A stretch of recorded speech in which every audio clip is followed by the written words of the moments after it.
Oke. Selamat sore Mbak Aryani. Selamat sore Mas Yudi, selamat sore Oke. Nah, semua. teman-teman ini kita, sangat senang sekali dan, sangat berterima kasih karena Mbak Aryani ini live dari Australia ya, live dari Australia. Baik, sebelum Mbak Aryani memperkenalkan diri secara langsung, saya, kasih, gambaran sedikit mengenai Mbak Aryani ya teman-teman. Mbak Aryani ini, adalah dosen dari Universitas Airlangga, dari Fakultas Psikologi ya.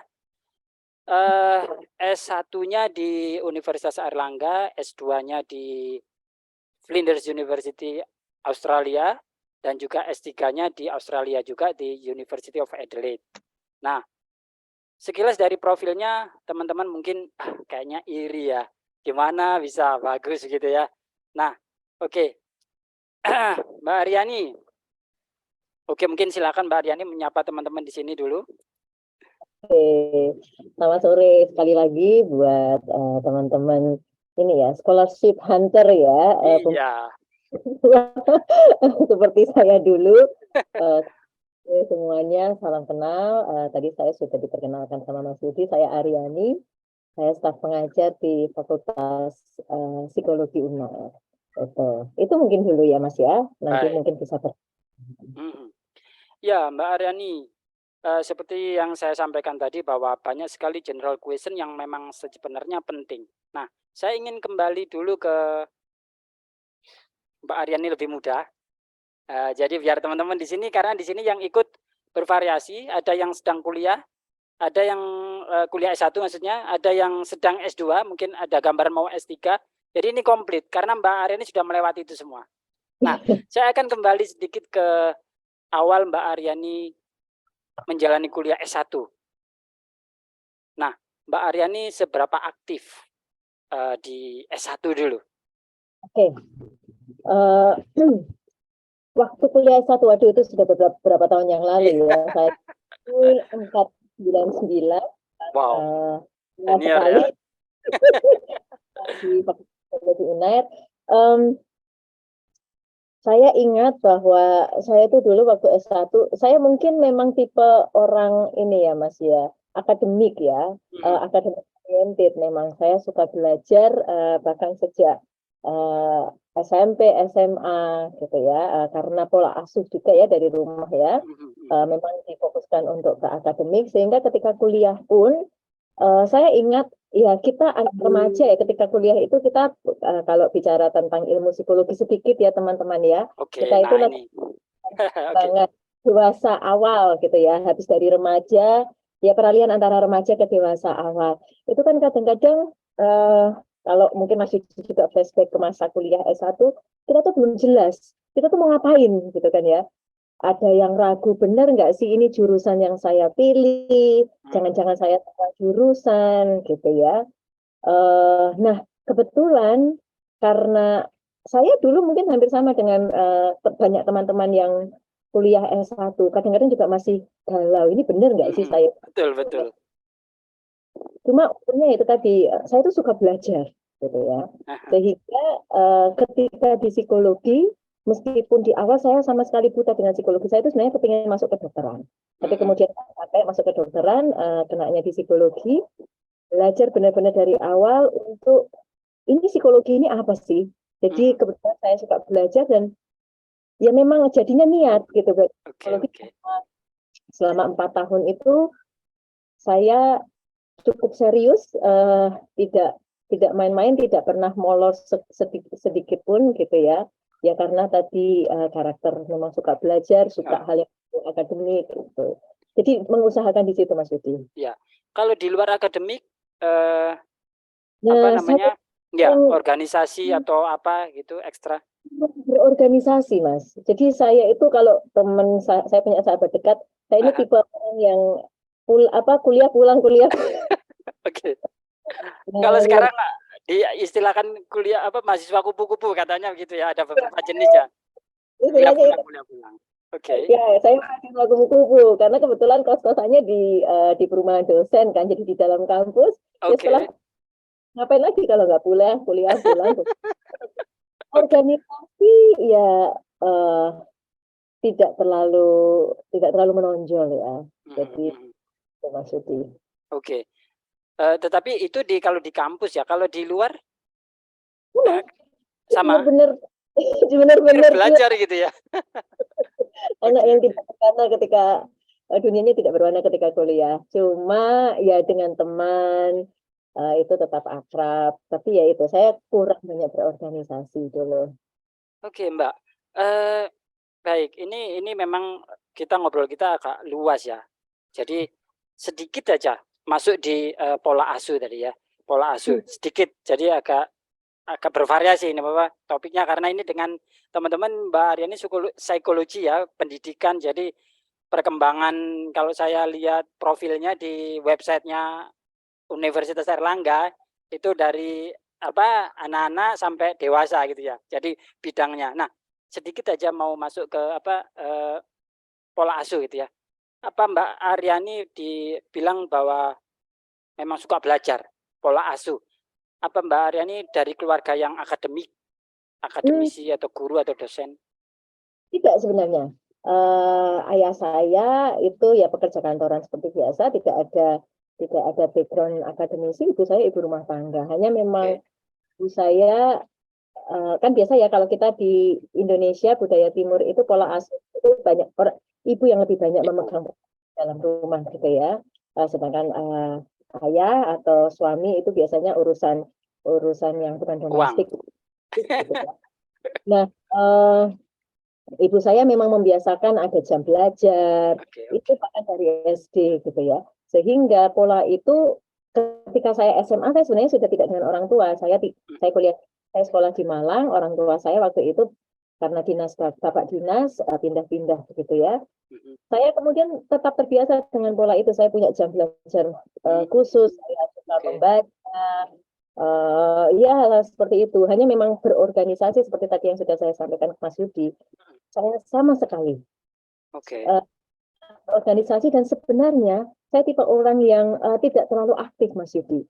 Orang bilang introvert, oke, kalau memang itu hanya cuma saya ya minder juga aktif ya seperti itu. Tapi saya suka belajar, saya suka membaca.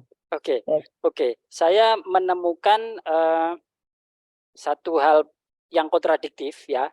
Nanti saya explore di belakang ya. Karena jadi maksudnya informasi yang disampaikan Mbak Aryani lolos beasiswa, karirnya juga oke, ada hal kontradiktif menurut saya ya. Oke, nanti ya. Oke. Nah, kemudian tadi ngomong juga tentang galau apakah jurusan saya ini benar apa enggak, apa cocok, apa sudah pas apa enggak. Karena ya memang masa-masa itu ya memang mungkin banyak yang mengalami itu, ada mungkin yang memang sudah pas. Nah, kalau Mbak Aryani sebagai jadi dosen itu memang tujuan juga setelah lulus S1 itu atau sebenarnya itu juga salah karir? Oke. Sebenarnya tidak salah karir. Saya mencintai sekali dunia pendidikan ya. Kenapa bisa menjadi dosen? Kebetulan ketika kuliah saya memang serius orangnya, sehingga ya itu berdampak pada nilai akademik saya. Dan ketika lulus, itu saya lulus tahun 2003, teman-teman. Saya kemudian ditawari untuk menjadi dosen oleh wakil dekan pada saat itu. Jadi 2004 awal saya sudah berproses untuk menjadi dosen honorer pada saat itu. Awal menjadi dosen honorer ya memang menjadi dosen ya karena tawaran itu. Saya benar-benar tidak punya bayangan saya mau berkarir di dunia pendidikan, itu saya tidak pernah punya bayangan. Ketika ada tawaran mendiskusikan dengan orang tua, karena sebenarnya pada saat itu tuh saya sebenarnya pengen kuliah Mas Yudi. Pengen kuliah langsung kuliah gitu, langsung kuliah S2. Kuliah S2 waktu itu target saya adalah di UI. Gitu ya. Jadi saya sudah minta kepada orang tua saya ingin lanjut sekolah di UI, lah tapi kok kebetulan ditawarin, pasti orang tua pingin ketika ada tawaran pekerjaan ya ngarahkannya ke tawaran pekerjaan ini kerja dulu gitu kan ya. Ya akhirnya oke lah saya kerja dulu meskipun pada saat itu tidak bisa, saya tidak punya bayangan. Baru setelah di awal itu ada kesempatan untuk lanjut kuliah dengan beasiswa. Di beasiswa. Nah, pada saat itu saya tidak pernah punya bayangan akan Oh, ada. oke. Saya Ya. sama sekali bahwa oh ya saya itu bisa sekolah S2, S3 dengan beasiswa gitu ya. Nggak ada. Bayangan nggak ada bayangan sama sekali. Bayangan saya ya sekolah S2 atau nanti kalau lanjut S3 ya dengan uang sendiri gitu ya. Oke. Oke. Tua atau dengan uang saya ketika saya bekerja saya menabung itu bayangan saya. Saya tidak Ah, tahu bahwa ada beasiswa ya di dunia persilatan di depan. oke. Baru tahunya ketika eh, dosen pada saat itu di UNAIR, psikologi UNAIR secara khusus, kami taken kontrak untuk yang dosen-dosen muda seperti saya yang direkrut dari awal, Mhm. itu harus kuliah di luar negeri. Itu hal Mhm. yang totally new untuk saya. Ini kuliah di luar negeri, gitu kan ya. Oke. Saya benar-benar belajar dari scratch dan sekali, oh oke, ada hal baru seperti ini, dan ya itu saya mulai mempelajari dari awal sekali. Oke. Ya. Padahal itu adalah pertanyaan lanjutan saya. Kapan sebenarnya terpikir atau terinspirasi untuk melamar beasiswa? Nah, itu sebenarnya sudah terjawab. Mungkin bisa dieksplor lagi, Mbak. Jadi, setelah jadi dosen, kemudian ngikutin aja prosesnya gitu ya? Jadi karena waktu itu statusnya masih dosen honorer ya teman-teman, kami punya waktu 3 tahun pada saat itu harus kuliah di luar negeri. Jika tidak, Hmm. statusnya lepas pada saat itu. Wih, tantangan banget ya berarti. Waktu itu karena saat itu sepertinya dekan dekan kami itu memang sudah punya orientasi ini harus apa dosen-dosen penerus ini harus mulai kuliah targetnya ke luar negeri tidak di dalam negeri gitu kan ya. Nah eh, karena ditarget seperti itu ya mau tidak mau untungnya saya punya satu teman lagi kami mulai belajar untuk apa sih beasiswa luar negeri ini bagaimana sih cara mendapatkannya apa saja yang perlu dipersiapkan namun masih saat itu jadi tahun 2004 saat itu ya Mhm. saat itu kan informasi tidak seperti Iya, sekarang ya betul. saat itu tuh minim sekali Udah orang yang internet aja udah nggak lancar ya. masih itu masih awal-awal Oke. Wow. awal sekali ada yang punya buku mencari beasiswa, tidak Iya, ada blog-blog dan sebagainya. iya. Oke. Uh, saya dapat, mungkin Mas Yudi kenal siapa namanya Bapak Imade Andi Arsana ya. Tahu. Nah, saya dapat PDF beliau ngelamar ADS kalau tidak salah. ADS. Aha. Sampai isian PDF beliau di internet itu saya baca oh begini cara mengisinya Hmm, beliau cukup cukup itu ya cukup aktif ya aktif ya. juga saya sudah tidak mengikuti sih dulu sempat mengikuti gitu ya Iya. tapi itu pertama kali dan satu-satunya sumber saya mendapatkan info dari pihak ya aplikan ya pelamar ya bagaimana sih melamar beasiswa Oke. info pertama ya dari itu apa dari website beasiswa Mhm, website-nya mereka dan itu saja. mhm, mhm. Oke. Iya. Ya, ya kebetulan saya pernah bertemu beliau di Sydney waktu itu, Mbak. Oh, Di Sydney pas ini, baru tahu kalau beliau adalah presiden PPI Australia waktu itu. oh, Ya, tapi nggak tahu ternyata Mbak Aryani juga ngikutin blognya itu. Saya malah belum tahu. Saya kena tahu beliau, kemudian saya searching, oh iya, ternyata sudah banyak tulisannya. saya Oke. sebenarnya mengikuti blog beliau, mungkin intermezzo sedikit, itu setelah dapat beasiswa S3, karena kebetulan beliau menjadi salah satu narasumber uh, Oh, oke. saya. Akhirnya kemudian saya mulai ikutin tulisan-tulisan beliau. Tapi masa saya dulu, itu satu-satunya PDF itu yang saya dapat. Oke. Itu jadi gambaran sedikit buat saya, oh cara mengisi formulir Iya, aplikasi iya. itu seperti ini. Oke. Gitu. Nah, dengan sedikit intimidasi bahwa pokoknya, dalam 3 tahun harus berangkat ke luar negeri. Kalau enggak, out, gitu ya kan. Nah, itu kan sangat intimidasi kan, sama intimidatif kan ya. Nah, itu bagaimana Mbak, saat itu bahasa Inggrisnya? yang utama kalau kita ngomong ke luar negeri itu pasti Inggris. Nah, Mbak Aryani kan bukan jurusan Inggris. Nah, mulai kapan Mbak Aryani belajar bahasa Inggris serius sebagai means of communication and means of learning atau studying gitu? Untuk teman-teman ketahui, saya benar-benar memulai dunia perbeasiswaan ini dari scratch. Bahasa Inggris. Saya ingat beasiswa pertama yang saya apply itu adalah Fulbright. Itu pertama kali yang saya apply dengan status nilai TOEFL saya pada saat itu masih di bawah 500. Gitu ya. Kemudian saya mendapat masukan feedback, sebenarnya mungkin lebih ke tamparan keras gitu ya dari salah satu dosen saya. Beliau adalah lulusan Fulbright juga, alumni Fulbright. Ketika saya meminta beliau untuk menjadi reference saya, selalu kan kita itu selalu diminta untuk mengikutkan reference ya, siapa dosen pembimbing skripsi atau tesis gitu ya. Saya meminta beliau. Keras sekali tamparannya untuk saya. Kamu pede melamar beasiswa dengan nilai TOEFL seperti ini? Oh no. Teman, beliau tidak mau tanda tangan. Beliau tidak mau jadi reference saya dengan kata-kata, saya nggak mau mempermalukan saya dengan memberi tanda tangan saya untuk nilai bahasa Inggris seperti itu. Sebenarnya beliau baik. Saya kemudian mengenal beliau dan beliau guru yang sangat baik, hanya keras. Beliau ingin bilang ke saya, bahasa Inggrisnya diperbaikin dulu. Oke, tapi teman-teman saya tetap melamar Fulbright dengan meminta referensi orang lain gitu ya. Dan hasilnya bisa ditebak lah ya. Saya tolak, gitu kan ya. Cuma dari situ saya kemudian mulai menimbang apa kekuatan saya. Kekuatan saya itu saya list down, dan apa kelemahan saya. Kekuatan saya itu salah satunya nilai, teman-teman. Seperti tadi menyambung cerita saya di awal, saya itu memang orang yang academic oriented ya. Pasti nilai saya memang lulus terbaik pada saat itu.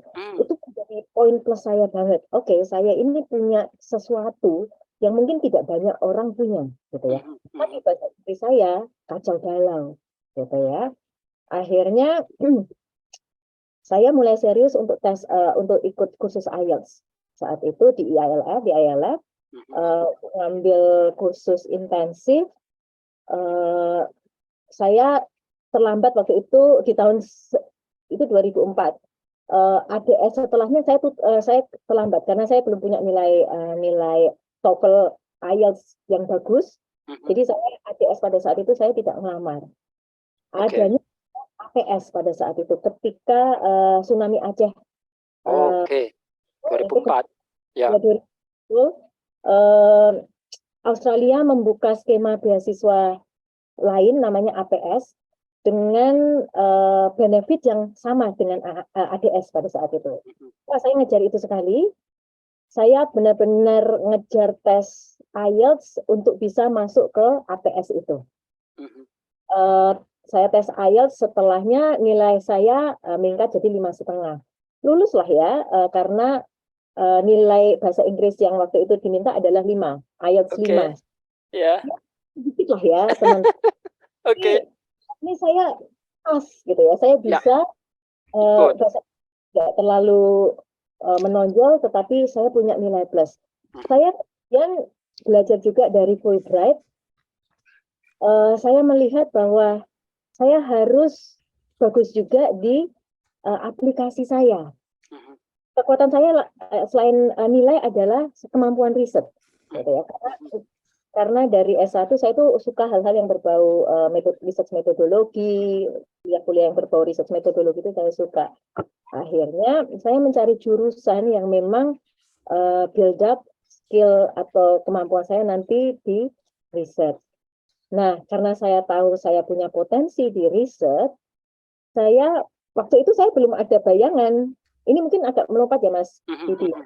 Kalau di Australia itu model kuliah S2-nya, itu kan kita bisa milih either full research, jadi benar-benar ketika belajar S2 itu kita melakukan riset full. Kita buat penelitian selama 2 tahun itu ya mengerjakan penelitian itu hampir kayak PhD ya, S3 ya. Ya.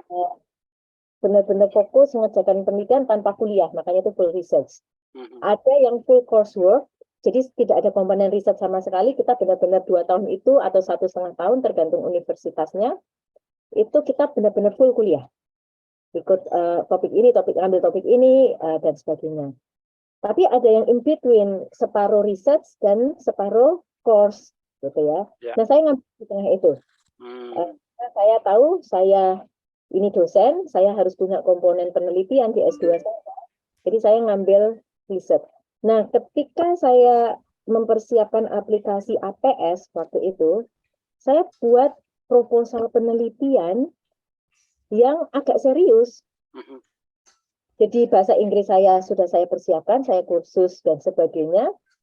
Saya nggak bisa, saya percaya ada banyak orang yang nilainya juga bagus seperti saya. Apalagi yang saya bisa tambahkan, nilai plus apa yang saya bisa tambahkan di aplikasi saya, riset itu tadi. Dan teman-teman, saya menghubungi hampir 100 dosen di universitas-universitas di Australia. Ada Melbourne Uni, waktu itu saya ingat ada Monash, ada Flinders, dan ada QUT. Itu saya tawarkan proposal riset saya yang sebenarnya kalau saya baca sekarang itu, saya malu ya, itu ecek-ecek sekali. Dari ratusan, saya kirim ratusan itu. Saya cari yang bidangnya sesuai dengan saya kirim. Ada sekitar 4 yang membalas gitu ya, ada yang sudah pensiun tapi tetap membalas bilang tertarik dan sebagainya. Nah, saya sebenarnya ngejar yang QUT itu karena beliau membalas, beliau tertarik benar dengan proposal saya.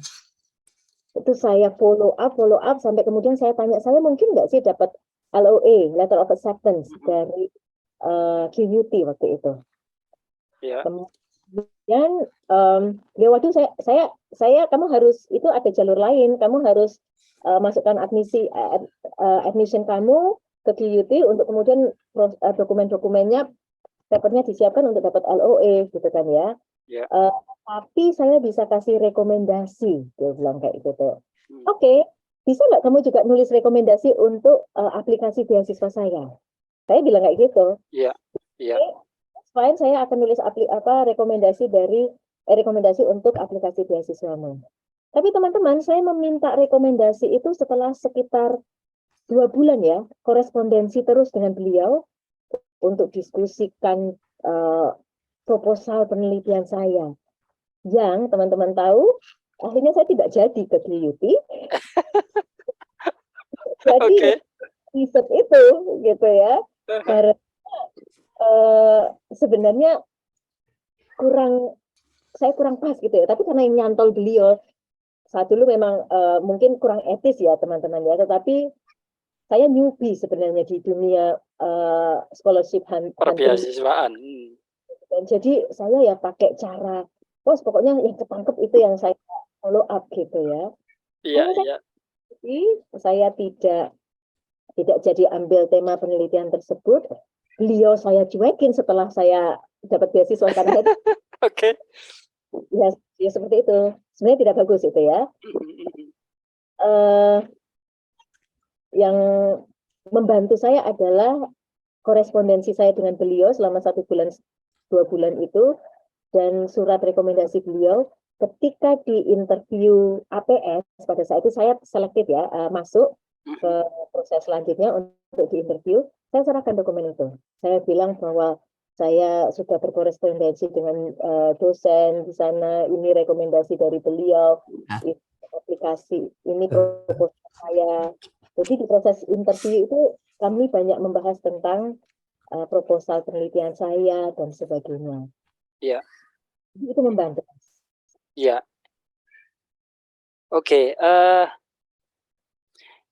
Jadi kemudian bahasa Inggris tadi berapa lama jadinya Mbak belajar tadi itu? Itu kan sekali lagi itu kan dalam tekanan ya. Dalam tanda kutip dalam tekanan ya, diburu-buru gitu ya. Berapa lama jadinya itu in total sehingga dapat 5,5? Sekitar 3 bulan ya. Di IELTS dulu di IELTS untuk kelas intensif persiapan akademik IELTS itu kalau saya tidak salah itu sekitar 3 bulan atau 4 bulan gitu ya. Setiap sore, setiap hari dari Senin sampai Jumat. EPOS, EPOS itu ya Mbak ya. Dulu ada programnya Ya, EPOS bukan ya? namanya itu ya. Yang Iya, penting saya kelas intensif untuk intensif ya. akademik IELTS itu selama 3 bulan. Tapi dari situ saya belajar begini teman-teman. Saya kan tadi sudah bilang saya ini orangnya sebenarnya tidak pede, apalagi kalau itu menyangkut bahasa Inggris. Karena saya tahu bahwa saya tidak ahli, itu bukan keahlian saya berbahasa Inggris itu. Tetapi ternyata kalau kita serius, gitu ya, kalau kita serius, kita punya fokus dan goal yang jelas, karena saya harus mengejar, karena saya sudah terlewat ABS kan, waduh saya tidak mau terlewat yang lain, APS ini di depan mata, saya harus punya target sebelum APS tutup, saya harus punya nilai tes bahasa Inggris. Ya memang akhirnya itu kerja keras sekali itu ya, untuk dapat untuk mempersiapkan ayat dalam waktu 3 bulan itu. Cuma ternyata gitu. Ya. Mbak Aryani, banyak sekali ya yang saya dengar, saya temui juga, saya jumpai.